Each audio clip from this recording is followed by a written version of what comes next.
When I was in school तभी से ही notice किया था मैंने कि थोड़े थिन हो रहे हैं, कि यार हेयर स्टाइल सही से जमी हुई है कि नहीं है, ठीक है, ज़्यादा कुछ दिख तो नहीं रहा है, blind spot. And then also when you meet people then you observe that they are looking at your hair. No alcohol, no smoking and बाकी सारी तरीके की जो प्रिकॉशंस रहते हैं, सेम इंस्ट्रक्शंस जो यहाँ से मिले थे वो ही फॉलो करने होते हैं. डॉक्टर साहब को भी दिखाया था कि this is what I am looking for. तो hopefully maybe that might become reality. Before surgery, of course, little bit nervousness was there. Definitely एक life changing moment है.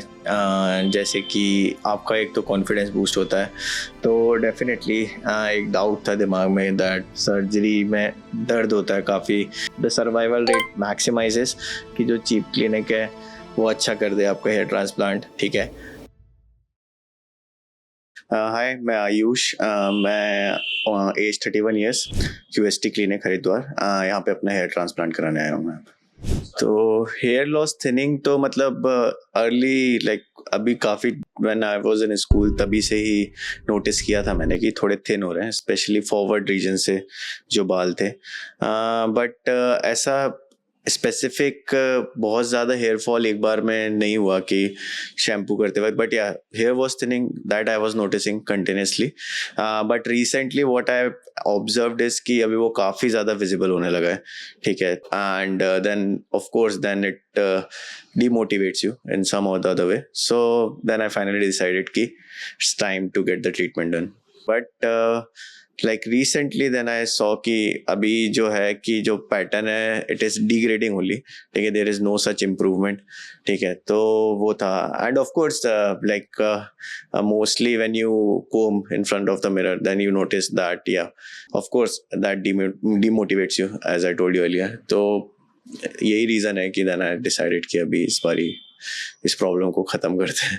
ज़्यादा कुछ दिख तो नहीं रहा है, blind spot. And then also when you meet people then you observe that they are looking at your hair some time, right, because of course for the same reason that it's receding, right. So that तो basically मैंने home remedies तो ऐसा कुछ किया नहीं. मैं जब भी स्टार्ट मैंने नोटिस किया था तो आई वेंट टू डर्मेट.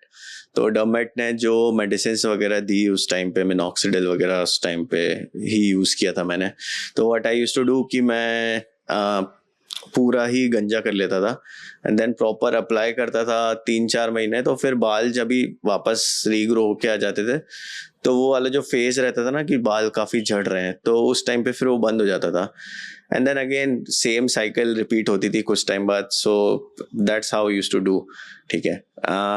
बट या वो कभी बंद नहीं हुआ, ठीक है. तो यही मैक्सिमम ट्रीटमेंट कंटिन्यूस चलते ही रहा था. नाउ इट वाज लाइक कि हर बार ऐसा होता था कि ट्रीटमेंट करता था या फिर PRP करता था तो हेयर डेंसिटी जो होती थी रीस्टोर हो जाती थी, ठीक है. सो ऐसा कुछ सिग्निफिकेंटली लगता नहीं था कि मतलब बॉल्ड स्पॉट्स काफ़ी ज़्यादा दिख रहे हैं, आपको ऑलमोस्ट नॉर्मल दिख जाता था. बट देन अभी recently like with last 6 month मैंने नोटिस किया कि जो हेयर पहले रीस्टोर हो जा रहे थे वो अब इस बार नहीं हो रहे थे, ठीक है. तो स्टिल जो डेंसिटी थी that was also reduced and thinning भी हो गई थी. तो फिर आई थॉट कि अभी now I think it's beyond the medicine thing कि अभी इस बार करवा ही लेना चाहिए. And it was in my mind from like very long time. तो I was watching videos and everything. So yeah this treatment I wanted to get it done. But यही था कि एक बार लगेगा कि हाँ भाई अब मेडिसिन वगैरह काम नहीं करेंगी एंड यही मैंडेटरी है, इसी से रिस्टोर हो सकता है. Then I wanted to take this step. So now it was the time. मेरे ख्याल से तो अटमोस्ट इम्पॉर्टेंट है because for a man hair transplantation and बाल जो है इन जनरल काफ़ी ज़्यादा इम्पॉर्टेंट है इन अ वे. बिकॉज क्योंकि when you look yourself in the mirror तो वो एक फर्स्ट चीज़ है कि if everything is perfect तो you yourself are in very confident mood कि कुछ भी होगा कोई दिक्कत नहीं है. And of course when you face other, ठीक है, you want to look in the best way possible. And for a man, ठीक है, it is very vital that बाल अच्छे हो, ठीक है, हेयर लाइन अच्छी हो. तो that itself gives you a self confidence boost. तो for me it is like very vital. तो pressure as such hair transplant का मोस्टली क्रिएट हुआ. एक मेरा दोस्त है जिसने अभी 2 साल पहले ट्रांसप्लांट कराया था. तो he was getting bald and then he spotted it in the right time and उसने ट्रांसप्लांट कराया था. तो उसकी हेयर लाइन वगैरह अभी सब कुछ नॉर्मल थी. तो हम लोग काफ़ी अच्छे दोस्त हैं, तो ही ओनली प्रेशराइज्ड मी कि अभी करवा लोगे तो अच्छा रहेगा, नहीं तो फिर और ज़्यादा होगा तो टाइम काफ़ी ज़्यादा ज़रूरी रहता है। तो उसने प्रेशराइज़ किया। ऑफ कोर्स घर पे भी मेरी बहन है, उसने भी देखा, तो वो उसने बोला था कि अभी ही मेन टाइम आ गया है, कि अब इससे ज़्यादा और डिले किया तो और ज़्यादा फिर चीज़ें वर्स्ट होती जाएंगी। तो इसलिए वहीं से प्रेशर क्रिएट हुआ। तो क्यूएचटी के बारे में बेसिकली वाया इंस्टाग्राम ही पता चला। तो in one of the reel, because जब सर्च करते हो आप हेयर ट्रांसप्लांट के बारे में तो इंस्टाग्राम पे रील भी वैसी आती है। तो इंस्टाग्राम पे रील देखी थी, तो उसी में I was scrolling down the reels, तो उसमें देखा तो जो प्रोसीजर था जो हेयर ट्रांसप्लांट का, मैंने देखा कि बिफोर एंड आफ्टर वाली पिक, तो दैट वाज रियली नाइस। जो हेयर लाइन बन के आई, एवरीथिंग वाज वेरी नाइस। तो फिर मैंने जाके और रिसर्च करी कि किस क्लिनिक से करवाया था। तो उस टाइम पे सबसे पहले क्यूएचटी का नाम सामने आया कि ऐसा कोई क्लिनिक है। देन क्यूएचटी की वेबसाइट विजिट करी, काफ़ी उनके रिजल्ट देखे, उनका ऑफिशियल इंस्टाग्राम पेज जो है तो उसमें सब कुछ है ही visible, that before and after वाले रिजल्ट हैं। तो जो भी हेयर लाइन देखी वो देखा कि काफ़ी सटल है, नेचुरल है सबको। तो फिर आई थॉट कि this is the right clinic to get the procedure done. वही अभी दिस टाइम जब ये मूवमेंट, ऐसा मैंने जब सोचा कि when I was looking in front of the mirror, तो मैंने सोचा कि अभी जो है ट्रीटमेंट काम नहीं कर रहा है, ठीक है। बिकॉज हर बार ऐसा होता था कि ट्रीटमेंट कराता था एंड वापस हेयर नॉर्मल हो जाते थे, डेंसिटी रीस्टोर एकदम एग्जैक्टली तो अच्छे से नहीं होती थी, बट स्टिल ऐसे नीड नहीं लगती थी। बट अभी इस टाइम देखा कि भाई अब जब कंघी कर रहे हो तो बाल है ही नहीं ठीक है। तो फिर मुझे लगा कि अभी तो बहुत देर हो गई ऑलरेडी, तो अभी इस टाइम जाके करवा लेनी चाहिए। तो हेयर ट्रांसप्लांटेशन का पूरा प्रोसीजर तो काफ़ी इंटरनेट पे पढ़ा था कि क्या क्या होता है। तो टोटल प्रोसीजर लाइक वही, इनिशियली आपको पहले प्री ऑप प्रोसीजर रहता है जिसमें आपको प्रिकॉशंस लेने पड़ते हैं। तो उसमें no alcohol, no smoking and बाकी सारी तरीके की जो प्रिकॉशंस रहते हैं, सेम इंस्ट्रक्शंस जो यहाँ से मिले थे वो ही फॉलो करने होते हैं। एंड देन आके जब आप आते हो तो पहले काउंसलिंग वगैरह होगी, and then they will actually go through year. तो first day will be like slitting वगैरह होगी, उसमें आपको बताया जाएगा कि आपसे डिस्कस करके like what is the natural angle of your hair line, उसके हिसाब से स्लिटिंग होगी। हेयर स्टाइल वगैरह कैसे रखते हो आप उसके हिसाब से, तो that is very vital part. And then extraction होगा। फिर एक्सट्रैक्शन में भी काफ़ी डिपेंड करता है कि कैसा है डोनर एरिया आपका, कितना डेंस है, जिसमें एवरी एक्सट्रैक्शन उसमें फॉलिसाइज कितने हैं, तो ज़्यादा फॉलिसाइज है तो अच्छा रहता है, ठीक है। And also it is very vital कि जैसे ये फ्रंटल है तो उसमें सिंगल फॉलिसाइज हेयर लगाते हैं, ठीक है, ताकि नेचुरल लगे आपकी हेयर लाइन। तो ये सब पढ़ा था। एंड देन पोस्ट ऑप वाली जो पूरी रिकवरी है एंड आपके डोनर एरिया की रिकवरी है, उसमें क्या क्या करना है, क्या क्या प्रिकॉशन लेना है, and it takes like almost 1 year for the whole procedure, सारा कुछ प्रॉपर आपके हेयर आने तक के। तो ये सब तो पढ़ा था मैंने। तो फैमिली को तो मैंने बताया था एक्चुअली, लुकिंग फॉरवर्ड कि कौन से क्लिनिक से कराने वाला हूँ हेयर ट्रांसप्लांट। तो उसके लिए फिर पापा को मैंने दिखाया था, तो उन्होंने सेम जो मैंने अपनी तरफ से देखा था उन्होंने भी देखा। तो then he felt confident that okay clinic is good, doctors वगैरह सब अच्छे हैं। तो definitely he also research from his side and उन्होंने बोला कि then you can go forward for it. बाकी फ्रेंड्स को भी बता के आया हूँ, ठीक है। तो उन लोग ने भी बोला कि सही है, अभी करवा लेगा तो बढ़िया रहेगा। I would agree definitely that it affects you physically as well as mentally, and mentally वाला ही बहुत ज़्यादा ज़रूरी है, because जैसे डिस्कस किया था कि if you look good you feel confident, and then of course it does affect everything else also। अगर जब आप प्रेजेंटेशन दे रहे हो, सब लोग के 4 लोग के बीच में बैठे हो, बात कर रहे हो, अगर आपको पता है कि you are looking at your best, then of course the level of confidence which you will show in a room will be much different। तो after the procedure अगर सब कुछ अच्छा रहता है तो definitely there will be a vast change in the personality mentally as well as physically। तो जैसी मैं हेयर स्टाइल स्कूल टाइम पे रखता था अपनी, ठीक है, तो वही बहुत काफ़ी फुलर हेयर थे, ठीक है। तो यहाँ से पीछे करके रखता था, ठीक है। तो वही लोग इमेजिन किया था कि I want to get that again, ठीक है। तो वही पुरानी फोटोज देख के प्लान भी किया था, डॉक्टर साहब को भी दिखाया था कि this is what I am looking for. तो hopefully maybe that might become reality. अगर ट्रांसप्लांट 1 या 2 साल पहले करा था तो डेफ़िनेटली चीज़ें बेटर रहती हैं आज, क्योंकि उस टाइम पे क्राउन एरिया वग़ैरह अच्छी कंडीशन में था, ठीक है? और भी डेंसिटी मिडल पार्ट में भी काफ़ी अच्छी थी। तो मे बी उस टाइम पे अगर मैं कराता हेयर ट्रांसप्लांट 1-2 साल पहले, तो और भी अच्छी तरीके से हो सकता था। And because of this whole procedure जो अभी और ज़्यादा थिनिंग हो गई है, वो इस फ़ेज़ में आना नहीं पड़ता। एंड वो चेंज भी अगर जो लुक में आता तो वो इतना सटल होता कि लोगों को पता भी नहीं चलता, बिकॉज उस टाइम पे फुलर हेयर थे। बट अभी थोड़ा विजिबल हो गया है तो अभी थोड़ा चेंज होगा तो मे बी लोग नोटिस करेंगे। तो hair transplant what I consider is basically actual investment है आपके ऊपर, क्योंकि आप ग्रूमिंग करते हो डिफरेंट तरीके के स्किन पे जैसे इन्वेस्टमेंट करते हो to look brighter, hair transplant भी सेम चीज़ है, ठीक है? It's not like a surgery, ठीक है? ये आपके ऊपर खुद के ऊपर इन्वेस्टमेंट है जो कि अफेक्ट करेगा लॉन्ग रन में। ऑफ कोर्स फिजिकली आप बेटर दिखोगे, ऑल्सो मेंटली, ठीक है? कॉन्फिडेंस ज़्यादा रहोगे, कॉन्फिडेंस ज़्यादा रहेगा आपके अंदर, ठीक है? एंड बाकी जगह भी same, like if confidence is there then work related issue, family issue, everything it will affect in some और the another way, so it is definitely an investment. अभी फिलहाल आते टाइम तो काफ़ी एक्साइटेड ही था, बिकॉज सब कुछ डिस्कशन वगैरह हुआ डॉक्टर से, थोड़ा नर्वसनेस भी थी कि कैसा क्या होगा, बिकॉज क्या आइडिया नहीं था ज़्यादा कुछ। बट अभी डॉक्टर से डिस्कस किया तो ही गेव मी कॉन्फिडेंस कि अभी सब ही टोल्ड मी पूरी टाइमलाइन कैसे होगा, आज कल परसों। तो उसके बाद I am confident. Surgery of course it's a procedure, ठीक है, बट आई नो काफ़ी ज़्यादा डॉक्टर्स एक्सपीरियंस है यहाँ पे तो है उनको। कल देखते हैं हेयर लाइन डिज़ाइन होने के बाद कैसा रहेगा, एंड देन उसके बाद की जर्नी को लेकर भी काफ़ी एक्साइटेड हूँ। तो अभी तक का तो यही एक्सपीरियंस था, जो भी रिसर्च करी यहाँ पे आके कैसा लगा एवरीथिंग। अभी now I am just waiting and very excited कि सर्जरी के बाद का लुक कैसा होके आता है, and for the whole procedure, and very excited for it. So hopefully it will be good then, so let's see. So stay tuned, and after surgery के बाद क्या experience रहा everything, then I will share it for sure.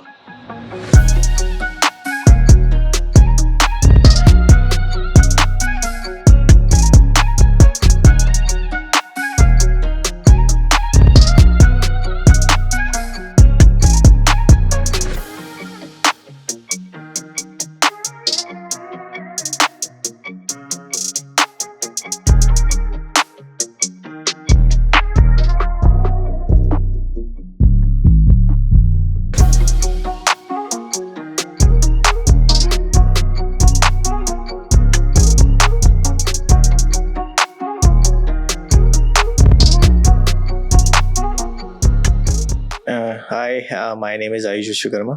After surgery जो मेरा look आया है, ठीक है, in regards of density, hair line देखा जाए तो काफ़ी I am like really satisfied with the look which I have got, ठीक है। तो जो डेंसिटी की बात करी थी, जैसी मेरी एक्सपेक्टेशन थी, ठीक है, both frontal and crown area में दोनों जगह सेम टू सेम जैसा मैंने सोचा था वैसे ही आया लुक बन के, तो उसके लिए मैं काफ़ी ज़्यादा खुश हूँ।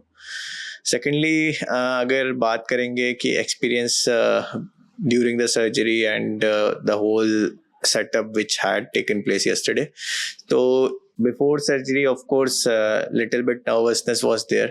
बट एक बार जब भी ओटी में लेके गए तो डॉक्टर्स ने बात करी, पहले काम डाउन किया एंड पूरा प्रोसीजर किस तरीके से होगा उसके बारे में ब्रीफिंग दी एक एक करके, and also they made me comfortable in a way कि कभी भी अगर ब्रेक चाहिए, कुछ भी खाना पीना है, जो भी करना है, I can ask them any time.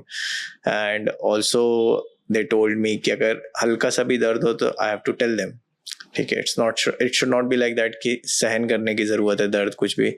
तो इन अ वे काफ़ी ज़्यादा कंफर्टेबल पहले उन्होंने मेरे को किया, एंड देन उसके बाद प्रोसीजर स्टार्ट हुआ one by one. In between doctors were continuously asking how am I feeling, कुछ खाना तो नहीं है, दर्द ज़्यादा तो नहीं हो रहा है, and the whole ambience was very friendly. Post surgery उसके बाद काफ़ी अच्छे से पोस्ट ब्रीफिंग जो होती है, जो भी मेरे को केयर करनी है अपने आफ्टर ऑपरेशन जो होता है, तो उसके बारे में अच्छे से ब्रीफिंग दी गई कि क्या क्या करना है, कैसे कैसे करना है. And also this morning when I woke up, clinic की तरफ से कॉल आया था कि आज क्या करना है, फोटोज मांगे कि कैसी कंडीशन है, एंड उसके बाद प्रिकॉशंस दिए पूरे कि क्या क्या क्या क्या प्रिकॉशंस लेने हैं. So all in all great experience before operation, during operation, after operation as well. तो जब भी फर्स्ट डे में आया था यहाँ पे, तो डेफिनेटली एक डाउट था दिमाग में दैट सर्जरी में दर्द होता है काफ़ी when they pluck in the hairs out from the after scalp. तो उसमें काफ़ी ज़्यादा पेन होता है एंड ड्यूरिंग प्लांटेशन ऑल्सो दर्द होता है. तो ये सब काफ़ी ज़्यादा डाउट थे दिमाग में जो कि मैंने डॉक्टर से क्लैरिफाई किए थे, और दे made me quite comfortable about that nothing such sort of thing happen. And जब कल सर्जरी हो रही थी तो in fact I also observe the same thing that all that pain thing which goes out in the market कि काफ़ी दर्द होता है, तो ऐसा कुछ तो हुआ नहीं. It went really smooth without any pain, painless surgery थी. तो पोस्ट सर्जरी जब भी आफ्टर ऑपरेशन उन्होंने दिखाया कि कैसे उन्होंने डिज़ाइन किया है हेयरलाइन, तो ऑफ कोर्स सेम थिंग जो मैंने पहले आज से पहले स्कूल टाइम में जैसी एयरलाइन रहती थी, सेम टू सेम वैसी रेप्लिकेट किया था उन्होंने. And during even before surgery जब भी डिज़ाइनिंग कर रहे थे, तो उस टाइम भी उन्होंने पूछा था कि how do I want my hairline to look like. So उस टाइम पे भी मैंने अपना स्कूल टाइम पे जैसे मेरे बाल हुआ करते थे वही हेयरलाइन डिज़ाइन करने बोला था. And after operation also same to same उन्होंने डिज़ाइन किया था. So in fact it turn out really nice.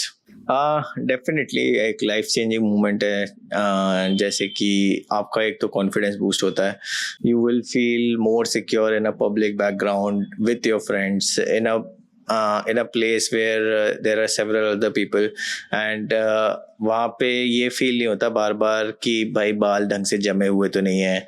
क्योंकि जब भी ये वाला फेस रहता है, जब you are losing your hair, तो at that time you becomes more self conscious कि यार पब्लिक में बाल आपके जमे हुए हैं ढंग से कि नहीं जमे हुए हैं. तो of course that thing will go away after the surgery for sure. तो वो ही सबसे बड़ा रिलीफ है कि अभी ऐसा कुछ नहीं देखना है, एक बार ही बाल जमा लिए, बार बार आपने देखना नहीं है कि सही है सब कुछ कि नहीं है. तो definitely that will play a vital part. तो टोटल इन ऑल मेरे को 5000 ग्राफ्ट्स इम्प्लांट किया उन्होंने, फॉरवर्ड में, फ्रंटल एरिया में एंड क्राउन एरिया में टोटल मिला के. तो यहाँ पे इन्होंने काफ़ी ज़्यादा, जो यहाँ पे QST की स्पेशलिटी है कि they give extra thing on this hairline. ठीक है, तो वो हेयरलाइन ऐसे प्लान करते हैं जिगजैग पैटर्न में, so that it is not easily visible that you have gone through a hair transplant. तो this is one thing which I have observe, because काफ़ी लोगों को मैंने देखा है कि you can easily make out कि हेयर ट्रांसप्लांट किया हुआ है, because this the hairline that look artificial, but here they have did it in such a way that it looks natural. बाकी यहाँ पे एक बैंडेज लगाई हुई है. This is just so that जो स्वेलिंग हुई है पोस्ट ऑपरेशन वो आपके पूरी आंखों और चीक्स तक ना जा पाए. ये बैंडेज रहती है तो it restrict the swelling to the upper part of your head so that it does not go down. So this is also a very good part, because I have seen videos जहाँ पे लोगों को swelling हुई है, पूरे मुंह में swelling हो गई है. तो this is avoiding that thing, so this is also brilliant. हाँ, तो अब मैं नेक्स्ट आपको बताता हूँ टेक्निक के बारे में, जिस टेक्निक से उन्होंने मेरा हेयर ट्रांसप्लांट किया है. So this is known as QST techniques, quick hair transplant technique. So इस टेक्निक में बेसिकली जो टाइम ड्यूरेशन है from the time they pull out the graft from your donor area to the time they implant those graft on your transplanted area, तो ये जो time है this is minimal. ठीक है, तो दे मेक श्योर कि जैसे ही आपका ग्राफ्ट्स निकाल के उसको इम्प्लांट करना हो वो टाइम जो है वो मिनिमल रहे. तो इस केस में क्या होता है कि आपकी जो ग्राफ्ट्स की सर्वाइवल टाइम रहता है दैट मैक्सिमाइजेस. ठीक है, सो ऑलमोस्ट जो बाकी जगह होता है कि पहले ग्राफ्ट्स निकाल लेते हैं, then they wait for some time and then उसके बाद ट्रांसप्लांट होता है, उस केस में काफ़ी आपकी जो ग्राफ्ट्स होती हैं दे डाई. बट इस टेक्निक में द सर्वाइवल रेट मैक्सिमाइजेस. ठीक है, and what like for in my case, I had 5,000 grafts, so they did not pluck all the grafts at one go. ठीक है, और they plucked grafts in the batches, ठीक है, 500,000 like this, and then उसको instantly transplant कर रहे थे. तो ऐसे ऐसे करके in a batch they have done 5,000 grafts. So this technique in itself is a new innovation, and I hope it turns out well. Definitely excited for the new look. So let's see how it turns out. And regarding old look, वो वही था कि इतने time से carry कर रहा था, उसको अवॉइड कर सकते थे. ये चीज़ पहले आके कर सकते थे तो और ही अच्छा होता, बट ठीक है, it's better late than never. तो अभी आगे अच्छा है, नए लुक को देखते हैं. तो मेरे केस में फ्रॉम स्टार्टिंग आई न्यू कि hair transplant will be the ultimate option to avoid this thing for life. तो मैंने काफ़ी मेडिसिन वगैरह ट्राई करी to get back my hairs जो पहले थे. तो वो ऐसा रहता था till the time you are taking the medicine, तब तक बाल की हेल्थ अच्छी होगी. फिर एक बार कुछ स्टॉप कर दिया, फिर चले गए. तो ये सब मैंने काफ़ी ट्रायल एंड टेस्ट करके देखा. तो आई न्यू कि अभी ट्रांसप्लांट ही अल्टीमेट ऑप्शन है, जिससे एक बार कराया and if it is done from a very good place like QST, तो हेयर्स विल स्टे. एंड इसमें कुछ विग जैसा प्रॉब्लम नहीं है, पैच जैसा प्रॉब्लम नहीं है कि अनकंफर्टेबल फील हो रहा है, स्वेटिंग हो रही है या फिर चेंज करवाने जाना है. These are natural hairs which you get and it stays like the same which you have naturally. So this is good one. Parameters जो अपने को ध्यान रखने हैं while choosing cleaning for hair transplant. First thing is कि transparency होनी चाहिए. जैसा आपको बोला गया है, बताया गया है, ब्रीफ किया गया है, and same thing has been replicated during the operation. So that is very important. ठीक है, बाकी cost ratio should also be there. ऐसा नहीं है कि जो चीप क्लिनिक है वो अच्छा कर दे आपका हेयर ट्रांसप्लांट. ठीक है, तो कॉस्ट रेशियो आपको ऐसा देखना है कि पैसे भी ठीक लग रहे हैं and also the quality of transplant which is being done is good. Because transplant ऐसी चीज़ है कि एक बार ग्राफ्ट इम्प्लांट हो गया, ठीक है, अगर आपने कोई से भी A to Z कोई से भी क्लिनिक से करा लिया and if it does not turn out well then your graft which has been implanted is lost. ठीक है, एंड देन फिर उसका करेक्शन कराने आप दूसरे क्लिनिक में जाओगे. तो इसलिए बेटर है कि आप एक बार क्लिनिक चूज करो जो कि कॉस्ट वाइज भी अच्छा हो and also the doctors who work over there have proven their mettle. ठीक है, तो आप सोशल मीडिया पेजेस में जाओ, उनके रिजल्ट देखो, आप जाके वहाँ पे before after, if possible you try to talk with the people who have gone through the hair transplant at the same clinic, then you will get a better idea of the picture. And also you have to look after the things such as कि post surgery care कैसे दे रहे हैं. सो लाइक इन QST they will give you post surgery care for 1 year, which is really fantastic. Right from day 1 to day 365 you will get someone to ask your doubts, to clear your doubts, and to ask any question related to the hair transplant. तो ये सब चीज़ें छोटी छोटी हैं but ये काफ़ी ज़्यादा मैटर करती है. तो ये सब चीज़ें ध्यान रखनी चाहिए while choosing the hair transplant clinic. तो यही मेरा एक्सपीरियंस था जो मैंने शेयर किया था. बिफोर सर्जरी जो एक्सपीरियंस था, जो डाउट्स थे वो भी शेयर किए थे. आफ्टर सर्जरी जो मेरा एक्सपीरियंस था अभी वो भी शेयर किया. So now let's wait and watch how does the surgery turn out and post operation जो मेरी मंथली रिव्यू होंगे, जो मेरी स्टोरी रहेगी when I will come here for, in the clinic for PRP session and for various other things. So I will keep reviewing the progress and hopefully वापस आपको सबको अपनी प्रोग्रेस जर्नी जैसी भी रहेगी हेयर ट्रांसप्लांटेशन से, उस समय I'll keep you guys in touch.